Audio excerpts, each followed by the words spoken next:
കർത്താവിന്റെ നാമത്തിന് സ്തുതി. ദിവസവും ഈ ചാനൽ കേൾക്കുന്നതിലൂടെ നിങ്ങൾക്ക് ഒരു വർഷത്തിനുള്ളിൽ ബൈബിൾ വായിക്കാൻ കഴിയും. ദയവായി ഷെയർ, സബ്സ്ക്രൈബ് ഒപ്പം സപ്പോർട്ട് ചെയ്യുക. ഇന്നത്തെ ബൈബിൾ വാക്യങ്ങൾ. പുറപ്പാട് പുസ്തകം 31 അധ്യായം 1 മുതലുള്ള വാക്യങ്ങൾ. പുറപ്പാട് പുസ്തകം 31 അധ്യായം 1 മുതലുള്ള വാക്യങ്ങൾ. യഹോവ പിന്നെയും മോശയോട് കൽപ്പിച്ചതെന്തെന്നാൽ, ഇതാ ഞാൻ യഹൂദാ ഗോത്രത്തിൽ ഹൂരിന്റെ മകനായി ഊരിയുടെ മകൻ ബെസലേലിനെ പേർ ചൊല്ലി വിളിച്ചിരിക്കുന്നു. അവൻ കൗശലപ്പണികളെ സങ്കൽപ്പിച്ചു ചെയ്യുവാനും പൊന്ന്, വെള്ളി, താമ്രം എന്നിവ കൊണ്ട് പണി ചെയ്യുവാനും രത്നം വെട്ടി പതിപ്പാനും മരത്തിൽ കൊത്തുപണി ചെയ്യുവാനും സകലവിധമായ പണിത്തര ഉണ്ടാക്കുവാനും ഞാൻ അവനെ ദിവ്യാത്മാവിനാൽ ജ്ഞാനവും ബുദ്ധിയും അറിവും സകലവിധ സാമർത്ഥ്യവും കൊണ്ട് നിറച്ചിരിക്കുന്നു. ഞാൻ ദാൻ ഗോത്രത്തിൽ അഹീസാമാക്കിന്റെ മകനായ ഒഹലിയാബിനെ അവനോടുകൂടെ ആക്കുകയും സകല ജ്ഞാനികളുടെ ഹൃദയത്തിലും ജ്ഞാനം നൽകുകയും ചെയ്തിരിക്കുന്നു. ഞാൻ നിന്നോട് കൽപ്പിച്ചതൊക്കെയും അവർ ഉണ്ടാക്കും. സമാഗമന കൂടാരവും സാക്ഷ്യപ്പെട്ടകവും അതിന്മീതെയുള്ള കൃപാസനവും കൂടാരത്തിന്റെ ഉപകരണങ്ങളൊക്കെയും മേശയും അതിന്റെ ഉപകരണങ്ങളും തങ്കം കൊണ്ടുള്ള നിലവിളക്കും അതിന്റെ ഉപകരണങ്ങളൊക്കെയും ധൂപപീഠവും ഹോമയാഗപീഠവും അതിന്റെ ഉപകരണങ്ങളൊക്കെയും തൊട്ടിയും അതിന്റെ കാലും വിശേഷ വസ്ത്രങ്ങളും പുരോഹിതനായ അഹരോന്റെ വിശുദ്ധ വസ്ത്രങ്ങളും പുരോഹിത ശുശ്രൂഷയ്ക്കായിട്ട് അവന്റെ പുത്രന്മാരുടെ വസ്ത്രങ്ങളും അഭിഷേക തൈലവും വിശുദ്ധ മന്ദിരത്തിനുള്ള സുഗന്ധ ധൂപവർഗവും ഞാൻ നിന്നോട് കൽപ്പിച്ചതുപോലെയൊക്കെയും അവർ ഉണ്ടാക്കും. യഹോവ പിന്നെയും മോശയോട് കൽപ്പിച്ചത്, നീ ഇസ്രായേൽ മക്കളോട് പറയേണ്ടത് എന്തെന്നാൽ, നിങ്ങൾ എന്റെ ശബ്ബത്തുകളെ ആചരിക്കണം. ഞാൻ നിങ്ങളെ ശുദ്ധീകരിക്കുന്ന യഹോവയാകുന്നു എന്ന് അറിയേണ്ടതിന് അത് തലമുറ തലമുറയായി എനിക്കും നിങ്ങൾക്കും മധ്യേ ഒരു അടയാളമാകുന്നു. അതുകൊണ്ട് നിങ്ങൾ ശബ്ബത്ത് ആചരിക്കണം. അത് നിങ്ങൾക്ക് വിശുദ്ധമാകുന്നു. അതിനെ അശുദ്ധമാക്കുന്നവൻ മരണശിക്ഷ അനുഭവിക്കണം. ആരെങ്കിലും അന്ന് വേല ചെയ്താൽ അവനെ അവന്റെ ജനത്തിന്റെ ഇടയിൽ നിന്ന് ഛേദിച്ചു കളയണം. 6 ദിവസം വേല ചെയ്യണം. എന്നാൽ 7-ാം ദിവസം സ്വസ്ഥമായുള്ള ശബ്ബത്തായി യഹോവയ്ക്ക് വിശുദ്ധമാകുന്നു. ആരെങ്കിലും ശബ്ബത്ത് നാളിൽ വേല ചെയ്താൽ അവൻ മരണശിക്ഷ അനുഭവിക്കണം. ആകയാൽ ഇസ്രായേൽ മക്കൾ തലമുറ തലമുറയായി ശബ്ബത്തിനെ നിത്യനിയമമായിട്ട് ആചരിക്കേണ്ടതിന് ശബ്ബത്തിനെ പ്രമാണിക്കണം. അത് എനിക്കും ഇസ്രായേൽ മക്കൾക്കും മധ്യേ എന്നേക്കും ഒരു അടയാളമാകുന്നു. 6 ദിവസം കൊണ്ടല്ലോ യഹോവ ആകാശത്തെയും ഭൂമിയെയും ഉണ്ടാക്കിയത്. 7-ാം ദിവസം അവൻ സ്വസ്ഥമായിരുന്നു, വിശ്രമിച്ചു. അവൻ സീനായി പർവ്വതത്തിൽ വെച്ച് മോശയോട് അരുളി ചെയ്തു കഴിഞ്ഞ ശേഷം ദൈവത്തിന്റെ വിരൽ കൊണ്ട് എഴുതിയ കൽപ്പലകളായ സാക്ഷ്യപലക 2 അവന്റെ പക്കൽ കൊടുത്തു. പുറപ്പാട് പുസ്തകം 32 അധ്യായം 1 മുതലുള്ള വാക്യങ്ങൾ. പുറപ്പാട് പുസ്തകം 32 അധ്യായം 1 മുതലുള്ള വാക്യങ്ങൾ. എന്നാൽ മോശെ പർവ്വതത്തിൽ നിന്ന് ഇറങ്ങി വരുവാൻ താമസിക്കുന്നു എന്ന് ജനം കണ്ടപ്പോൾ ജനം അഹരോന്റെ അടുക്കൽ വന്നുകൂടി അവനോട്, നീ എഴുന്നേറ്റ് ഞങ്ങളുടെ മുമ്പിൽ നടക്കേണ്ടതിന് ഒരു ദൈവത്തെ ഉണ്ടാക്കി തരിക. ഞങ്ങളെ മിസ്രയീം ദേശത്ത് നിന്ന് പുറപ്പെടുവിച്ചു കൊണ്ടുവന്ന പുരുഷനായ ഈ മോശയ്ക്ക് എന്ത് ഭവിച്ചു എന്ന് ഞങ്ങൾ അറിയുന്നില്ലല്ലോ എന്ന് പറഞ്ഞു. അഹരോൻ അവരോട്, നിങ്ങളുടെ ഭാര്യമാരുടെയും പുത്രന്മാരുടെയും പുത്രിമാരുടെയും കാതിലെ പൊൻകുണുക്ക് പറിച്ച് എന്റെ അടുക്കൽ കൊണ്ടുവരുവീൻ എന്ന് പറഞ്ഞു. ജനമൊക്കെയും തങ്ങളുടെ കാതിൽ നിന്ന് പൊൻകുണുക്ക് പറിച്ച് അഹരോന്റെ അടുക്കൽ കൊണ്ടുവന്നു. അവനത് അവരുടെ കൈയിൽ നിന്ന് വാങ്ങി ഒരു കൊത്തുളി കൊണ്ട് പാശ വരുത്തി ഒരു കാളക്കുട്ടിയെ വാർത്തുണ്ടാക്കി. അപ്പോൾ അവർ, ഇസ്രായേലേ, ഇത് നിന്നെ മിസ്രയീം ദേശത്തു നിന്ന് കൊണ്ടുവന്ന നിന്റെ ദൈവമാകുന്നു എന്ന് പറഞ്ഞു. അഹരോൻ അത് കണ്ടാറെ അതിനു മുമ്പാകെ ഒരു യാഗപീഠം പണിതു. നാളെ യഹോവയ്ക്ക് ഒരു ഉത്സവം എന്ന് വിളിച്ചു പറഞ്ഞു. പിറ്റേനാൾ അവർ അതികാലത്ത് എഴുന്നേറ്റ് ഹോമയാഗങ്ങൾ കഴിച്ചു സമാധാന യാഗങ്ങളും അർപ്പിച്ചു. ജനം ഭക്ഷിപ്പാനും കുടിപ്പാനും ഇരുന്നു, കളിപ്പാൻ എഴുന്നേറ്റു. അപ്പോൾ യഹോവ മോശയോട്, നീ ഇറങ്ങിച്ചെല്ലുക. നീ മിസ്രയീം ദേശത്തു നിന്ന് കൊണ്ടുവന്ന നിന്റെ ജനം തങ്ങളെ തന്നെ വഷളാക്കിയിരിക്കുന്നു. ഞാൻ അവരോട് കൽപ്പിച്ച വഴി അവർ വേഗത്തിൽ വിട്ടുമാറി ഒരു കാളക്കുട്ടിയെ വാർത്തുണ്ടാക്കി നമസ്കരിച്ചു അതിന് യാഗം കഴിച്ചു. ഇസ്രായേലേ, ഇത് നിന്നെ മിസ്രയീം ദേശത്തു നിന്ന് കൊണ്ടുവന്ന നിന്റെ ദൈവമാകുന്നുവെന്ന് പറയുന്നു എന്ന് അരുളി ചെയ്തു. ഞാൻ ഈ ജനത്തെ നോക്കി, അത് ദുശാഠ്യമുള്ള ജനമാകുന്നു എന്ന് കണ്ടു. അതുകൊണ്ട് എന്റെ കോപം അവർക്ക് വിരോധമായി ജ്വലിച്ചു. ഞാൻ അവരെ ദഹിപ്പിക്കേണ്ടതിന് എന്നെ വിടുക. നിന്നെ ഞാൻ വലിയൊരു ജാതിയാക്കുമെന്ന് യഹോവ മോശയോട് അരുളിച്ചെയ്തു. എന്നാൽ മോശ തന്റെ ദൈവമായ യഹോവയോട് അപേക്ഷിച്ച് പറഞ്ഞത്, യഹോവേ, നീ മഹാബലം കൊണ്ടും ഭുജവീര്യം കൊണ്ടും മിസ്രയീം ദേശത്തു നിന്ന് കൊണ്ടുവന്ന നിന്റെ ജനത്തിന് വിരോധമായി നിന്റെ കോപം ജ്വലിക്കുന്നത് എന്ത്? മലകളിൽ വെച്ച് കൊന്നുകളവാനും ഭൂതലത്തിൽ നിന്ന് നശിപ്പിപ്പാനും അവരെ ദോഷത്തിനായി അവൻ കൊണ്ടുപോയി എന്ന് മിസ്രയീമരെ കൊണ്ട് പറയിക്കുന്നത് എന്തിന്? നിന്റെ ഉഗ്രകോപം വിട്ടുതിരിഞ്ഞ് നിന്റെ ജനത്തിന് വരുവാനുള്ള ഈ അനർത്ഥത്തെക്കുറിച്ച് അനുതപിക്കണമേ. നിന്റെ ദാസന്മാരായ അബ്രഹാമിനെയും ഇസ്ഹാക്കിനെയും ഇസ്രയേലിനെയും ഓർക്കണമേ. ഞാൻ നിങ്ങളുടെ സന്തതിയെ ആകാശത്തിലെ നക്ഷത്രങ്ങളെ പോലെ വർദ്ധിപ്പിക്കുകയും ഞാൻ അരുളി ചെയ്ത ഈ ദേശമൊക്കെയും നിങ്ങളുടെ സന്തതിക്ക് കൊടുക്കുകയും അവർ അതിനെ എന്നേക്കും അവകാശമായി പ്രാപിക്കുകയും ചെയ്യുമെന്ന് നീ നിന്നെക്കൊണ്ട് തന്നെ അവരോട് സത്യം ചെയ്തുവല്ലോ. അപ്പോൾ യഹോവ തന്റെ ജനത്തിന് വരുത്തുവെന്ന് കൽപ്പിച്ച അനർത്ഥത്തെക്കുറിച്ച് അനുതപിച്ചു. മോശ തിരിഞ്ഞ് പർവ്വതത്തിൽ നിന്ന് ഇറങ്ങി. സാക്ഷ്യത്തിന്റെ പലക രണ്ടും അവന്റെ കൈയിലുണ്ടായിരുന്നു. പലക ഇപ്പുറവും അപ്പുറവുമായി ഇരുവശത്തും എഴുതിയതായിരുന്നു. പലക ദൈവത്തിന്റെ പണിയും പലകയിൽ പതിഞ്ഞ എഴുത്തും ദൈവത്തിന്റെ എഴുത്തുമായിരുന്നു. ജനമാർത്ത് വിളിക്കുന്ന ഘോഷം യോശുവ കേട്ടപ്പോൾ അവൻ മോശയോട്, പാളയത്തിൽ യുദ്ധഘോഷമുണ്ട് എന്ന് പറഞ്ഞു. അതിനു അവൻ, ജയിച്ച് ആർക്കുന്നവരുടെ ഘോഷമല്ല, തോറ്റ് നിലവിളിക്കുന്നവരുടെ നിലവിളിയുമല്ല, പ്രതിഗാനം ചെയ്യുന്നവരുടെ ഘോഷമത്രേ ഞാൻ കേൾക്കുന്നത് എന്ന് പറഞ്ഞു.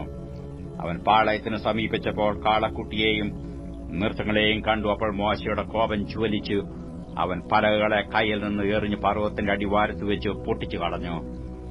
അവർ ഉണ്ടാക്കിയിരുന്ന കാളക്കുട്ടിയെ അവനെടുത്ത് തീയിലിട്ട് ചുട്ടു അരച്ചു പൊടിയാക്കി വെള്ളത്തിൽ വിതറി ഇസ്രയേൽ മക്കളെ കുടിപ്പിച്ചു. മോശ അഹരോനോട്, ഈ ജനത്തിന്മേൽ ഇത്ര വലിയ പാപം വരുത്തുവാൻ അവർ നിന്നോട് എന്തു ചെയ്തുവെന്ന് ചോദിച്ചു. അതിനു അഹരോൻ പറഞ്ഞത്, യജമാന്റെ കോപം ജ്വലിക്കരുതേ.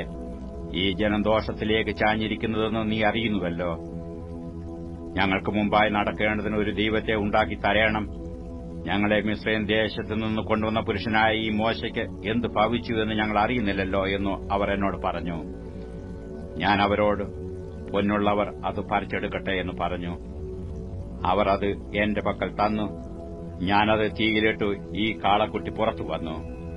അവരുടെ വിരോധികൾക്ക് മുമ്പാകെ അവർ ഹാസ്യമാകത്തക്കവണ്ണം അഹരോൻ അവരെ അഴിച്ചുവിട്ടുകളകയാൽ ജനം കെട്ടഴിഞ്ഞവരായി എന്ന് കണ്ടിട്ട് മോശ പാളയത്തിന്റെ വാതിൽക്കൽ നിന്നുകൊണ്ട്, യഹോവയുടെ പക്ഷത്തിലുള്ളവൻ എന്റെ അടുക്കൽ വരട്ടെ എന്ന് പറഞ്ഞു. എന്നാൽ ലേവ്യർ എല്ലാവരും അവന്റെ അടുക്കൽ വന്നുകൂടി. അവൻ അവരോട്, നിങ്ങൾ ഓരോരുത്തൻ താന്താന്റെ വാൾ അരക്കി കെട്ടി പാളയത്തിൽ കൂടി വാതിൽ തോറും കടന്ന് ഓരോരുത്തൻ താന്താന്റെ സഹോദരനെയും താന്താന്റെ സ്നേഹിതനെയും താന്താന്റെ കൂട്ടുകാരനെയും കൊന്നുകളവീൻ എന്നിങ്ങനെ ഇസ്രായേലിന്റെ ദൈവമായ യഹോവ കൽപ്പിക്കുന്നുവെന്ന് പറഞ്ഞു. ലേവ്യർ മോശ പറഞ്ഞതുപോലെ ചെയ്തു. അന്ന് ഏകദേശം 3000 പേർ വീണു. യഹോവ ഇന്ന് നിങ്ങൾക്ക് അനുഗ്രഹം നൽകേണ്ടതിന് നിങ്ങൾ ഇന്ന് ഓരോരുത്തൻ താന്താന്റെ മകനും താന്താന്റെ സഹോദരനും വിരോധമായി യഹോവയ്ക്ക് നിങ്ങളെ തന്നെ ഏൽപ്പിച്ചു കൊടുപ്പീൻ എന്ന് മോശ പറഞ്ഞു. പിറ്റേനാൾ മോശ, നിങ്ങളൊരു മഹാപാപം ചെയ്തിരിക്കുന്നു.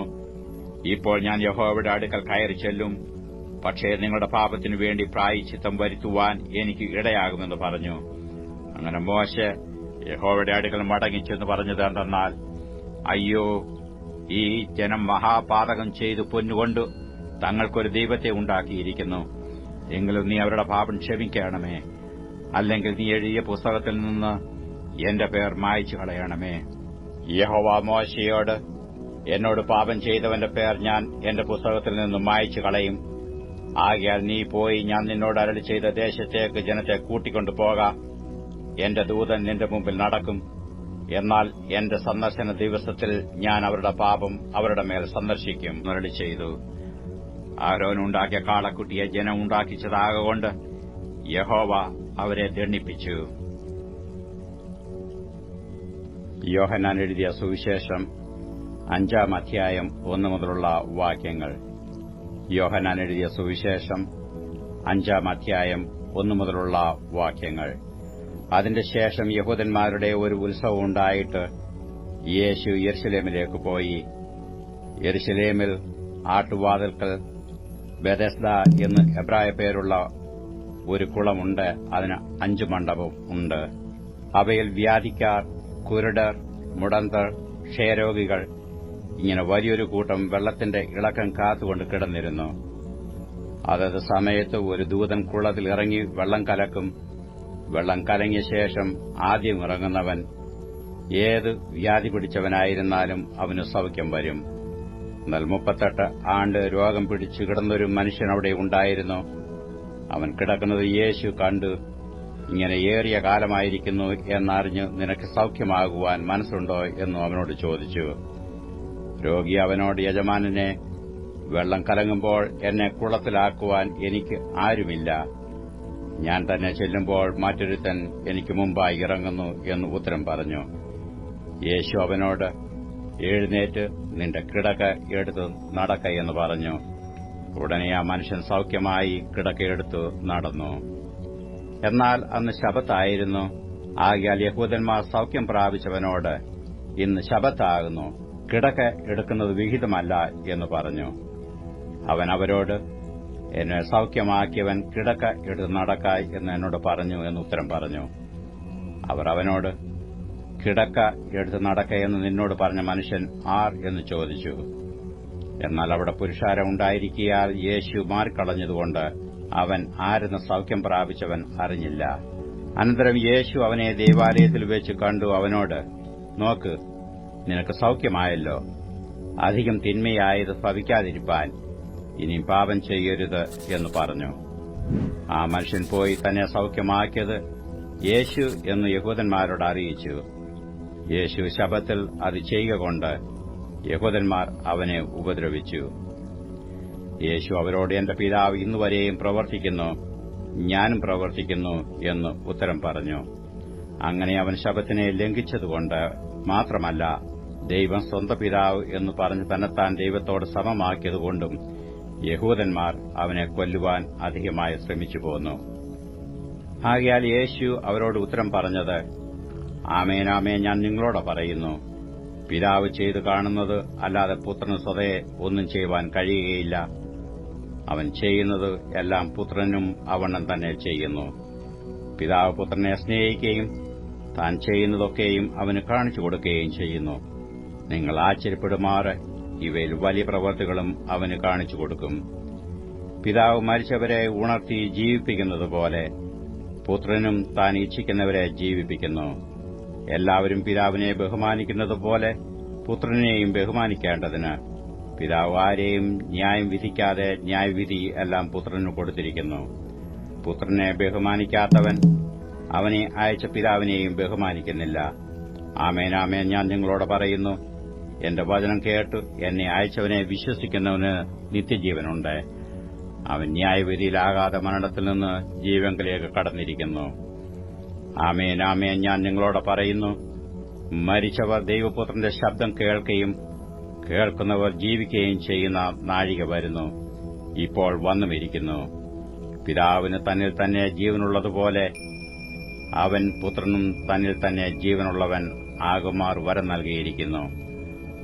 അവൻ മനുഷ്യപുത്രനാകയാൽ ന്യായവിധി നടത്തുവാൻ അവന് അധികാരവും നൽകിയിരിക്കുന്നു. ഇതിങ്കൽ ആശ്ചര്യപ്പെടരുത്.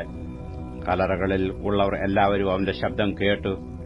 നന്മ ചെയ്തവർ ജീവനായും തിന്മ ചെയ്തവർ ന്യായവിധിക്കായും പുനരുത്ഥാനം ചെയ്യുവാനുള്ള നാഴിക വരുന്നു. എനിക്കു സ്വതേ ഒന്നും ചെയ്യുവാൻ കഴിയുന്നതല്ല. ഞാൻ കേൾക്കുന്നതുപോലെ ന്യായം വിധിക്കുന്നു. ഞാൻ എന്റെ ഇഷ്ടമല്ല, എന്നെ അയച്ചവന്റെ ഇഷ്ടമത്രേ ചെയ്യുവാൻ ഇച്ഛിക്കുന്നതുകൊണ്ട് എന്റെ വിധി നീതിയുള്ളതാകുന്നു. ഞാൻ എന്നെക്കുറിച്ച് തന്നെ സാക്ഷ്യം പറഞ്ഞാൽ എന്റെ സാക്ഷ്യം സത്യമല്ല. എന്നെക്കുറിച്ച് സാക്ഷ്യം പറയുന്നത് മറ്റൊരുത്തനാകുന്നു. അവൻ എന്നെക്കുറിച്ച് പറയുന്ന സാക്ഷ്യം സത്യം എന്ന് ഞാൻ അറിയുന്നു. നിങ്ങൾ യോഹന്നാന്റെ അടുക്കൽ ആളയച്ചു. അവൻ സത്യത്തിനും സാക്ഷ്യം പറഞ്ഞിരിക്കുന്നു. എനിക്കോ മനുഷ്യന്റെ സാക്ഷ്യം കൊണ്ട് ആവശ്യമില്ല. നിങ്ങൾ രക്ഷിക്കപ്പെടുവാനത്രേ ഇത് പറയുന്നത്. അവൻ ജ്വലിച്ച് പ്രകാശിക്കുന്ന വിളക്കായിരുന്നു. നിങ്ങൾ അല്പസമയത്തേക്കും അവന്റെ വെളിച്ചത്തിൽ ഉല്ലസിപ്പാൻ ഇച്ഛിച്ചു. എനിക്കോ യോഹന്നാന്റെ സാക്ഷ്യത്തിലും വലിയ സാക്ഷ്യമുണ്ട്. പിതാവ് എനിക്ക് അനുഷ്ഠിപ്പാൻ തന്നിരിക്കുന്ന പ്രവൃത്തികൾ ഞാൻ ചെയ്യുന്ന പ്രവൃത്തികൾ തന്നെ പിതാവ് എന്നെ അയച്ചു എന്നു എന്നെക്കുറിച്ച് സാക്ഷീകരിക്കുന്നു. എന്നെ അയച്ച പിതാവ് താനും എന്നെക്കുറിച്ച് സാക്ഷ്യം പറഞ്ഞിരിക്കുന്നു.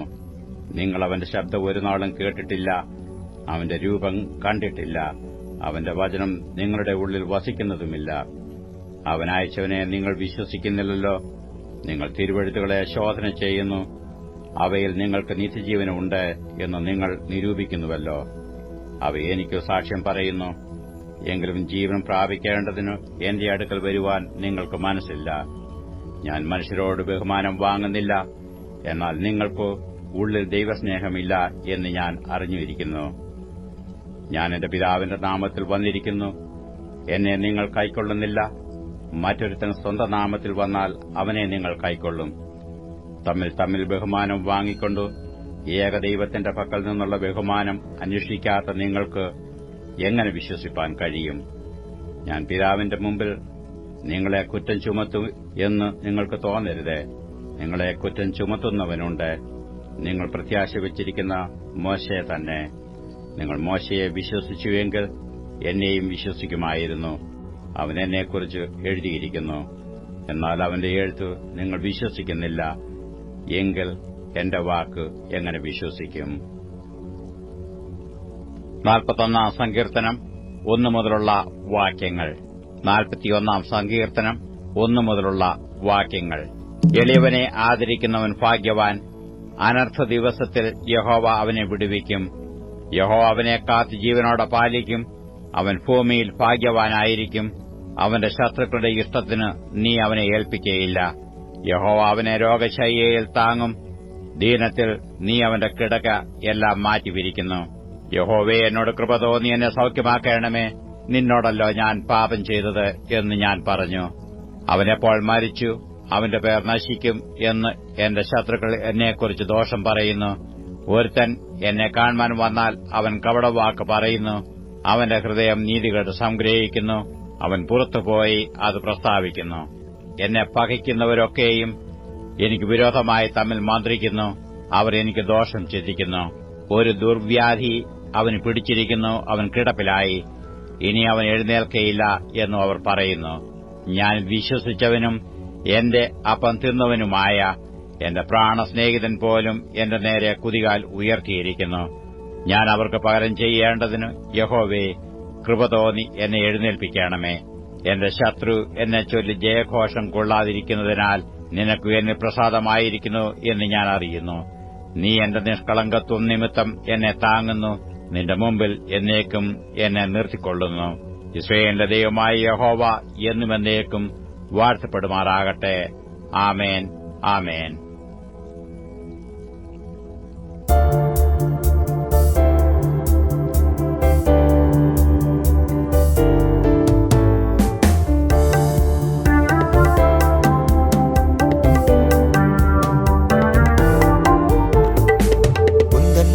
சொல்லி உந்தன் அன்பில் மூழ்கி உமக்காய் வாழ வேண்டும். சிலுவையை சுமந்து சிந்தையிலே ஜெயித்து சுத்தனாக மாற வேண்டும்.